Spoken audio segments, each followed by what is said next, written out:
Bonjour à tous. Avez-vous déjà eu peur en voiture avec quelqu'un d'autre qui conduisait à côté de vous?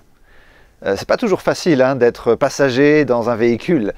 Quand j'étais adolescent, jeune, j'ai eu l'occasion de voyager dans un bus avec un conducteur qui conduisait pas très souvent des bus. Et je vous assure que dans ces moments-là, on prie certainement avec plus d'intensité parfois. Et si je vous parle de ça, c'est parce que cette question se pose dans notre vie, à chacun, de tous les jours. Avons-nous un conducteur, quelqu'un qui conduit notre vie, qui dirige notre vie?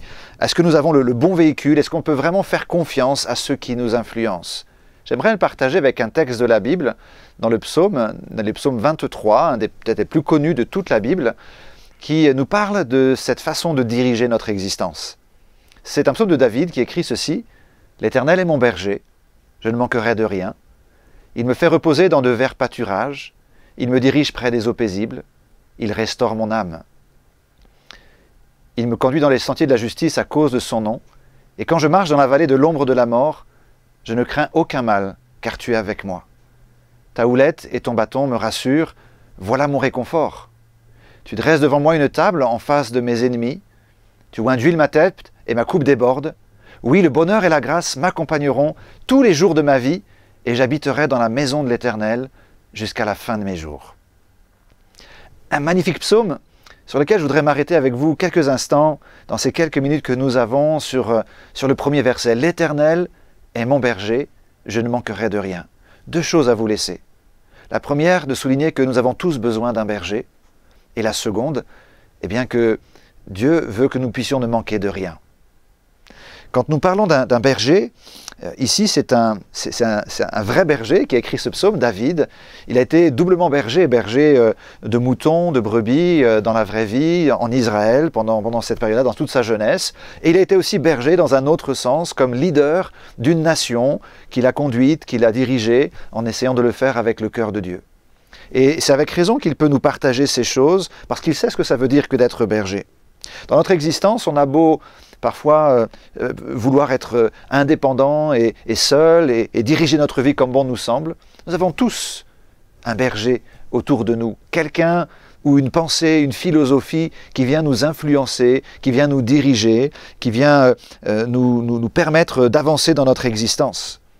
Nous pouvons essayer d'être totalement libres. La réalité, c'est qu'il y a plein de choses qui nous influencent et que trop de ces influences, parfois, nous épuisent, nous laissent vides et viennent abîmer notre existence.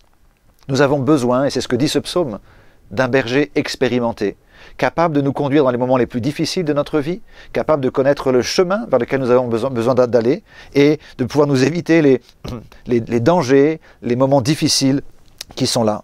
Et c'est pour ça que Jésus se présente à nous dans l'Évangile comme le bon berger. Il dira « Moi, je suis le bon berger, et je suis venu donner ma vie pour mes brebis. L'Éternel est mon berger. » La deuxième chose que je voudrais souligner, c'est cette pensée de « je ne manquerai de rien ». Chaque fois que je relis cette phrase, je suis presque choqué d'oser affirmer une telle chose. Dans le texte, c'est quelque chose qui peut se comprendre à la fois au présent comme au futur. Je ne manque de rien aujourd'hui parce qu'il y a quelqu'un qui pourvoit à mes besoins, mais aussi dans le futur, je ne manquerai de rien. Je suis certain que nous pouvons tous dire parfois les choses au passé. Et peut-être qu'on a vécu des moments difficiles, mais on pourrait dire en tout cas plus facilement, je n'ai manqué de rien.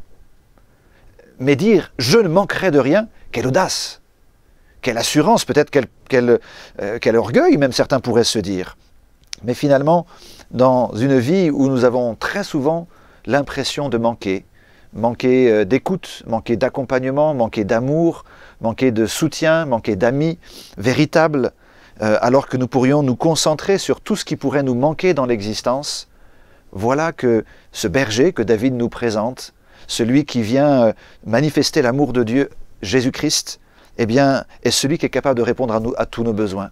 J'ai voulu lire tout ce psaume en entier, même si je me concentre avec vous sur ce premier verset, parce que dans ce psaume, on retrouve tout ce que ce berger est capable de nous apporter.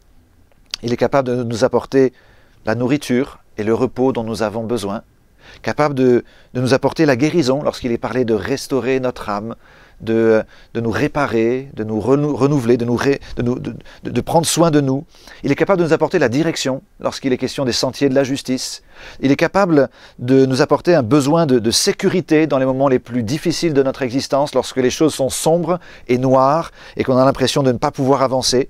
Un besoin d'appartenance dans cette famille de Dieu, de secours en face des moments les plus dramatiques de la vie, et ce dernier verset qui nous parle d'avenir et d'espérance.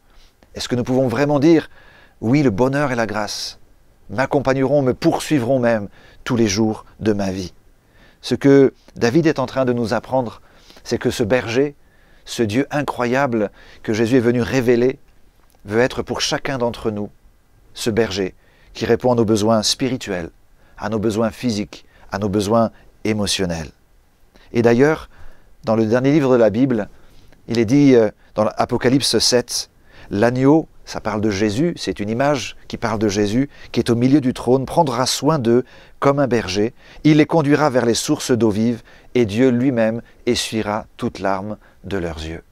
Alors j'aimerais vous laisser sur ces paroles en nous rappelant que s'il y a un berger, c'est qu'il y a des brebis. Et la caractéristique d'une brebis, c'est que la brebis, elle ne peut pas vivre toute seule. Elle a besoin d'un berger. Elle pourrait être têtue, elle pourrait être plus docile, parfois elle pourrait même ressembler à un bouc. Nous sommes parfois, nous aussi, difficiles à gérer dans notre façon de réagir et de vivre. On cherche cette indépendance, mais fondamentalement, j'ai besoin d'un berger. Mon ami, tu as besoin d'un berger. Choisis le bon. Et celui que David nous présente, celui que j'ai rencontré, Jésus, est vraiment ce berger capable de nous apporter ce dont nous avons réellement besoin. Et si nous le saisissons aujourd'hui comme berger, alors nous pourrons dire « Je ne manque de rien » et même « Je ne manquerai de rien ». Je vous encourage, avec simplicité, aujourd'hui même à saisir la possibilité de suivre Jésus, de suivre ce berger extraordinaire pour qu'il puisse conduire votre vie. Et je voudrais prier avec vous quelques instants pour que ce berger puisse vous bénir. Seigneur Jésus, merci d'être venu jusqu'à nous pour nous révéler ton amour et qui tu es vraiment. Beaucoup de gens ont voulu nous enseigner, nous influencer, nous dire ce que nous devions vivre. Nous-mêmes, nous avons cherché dans notre pensée, dans notre être intérieur, ce que nous pouvions faire pour vivre notre vie, et nous avons fait face au manque, à la déception, parfois même à la trahison. Merci de venir à nous comme ce bon berger qui va aller même jusqu'à donner sa vie pour ceux qu'il aime. Merci pour ce berger extraordinaire que tu es. Et je te prie pour tous ceux qui nous écoutent aujourd'hui, tous ceux qui partagent ce moment, pour que là où ils sont, ils puissent peut-être pour la première fois s'approcher de Jésus comme berger, ou peut-être revenir à lui, et que cette promesse puisse s'accomplir dans leur vie, et qu'ils puissent eux aussi dire « Le bonheur et la grâce m'accompagneront tous les jours de ma vie, et je ne manquerai de rien. Au nom de Jésus, Amen. » Que Dieu vous bénisse.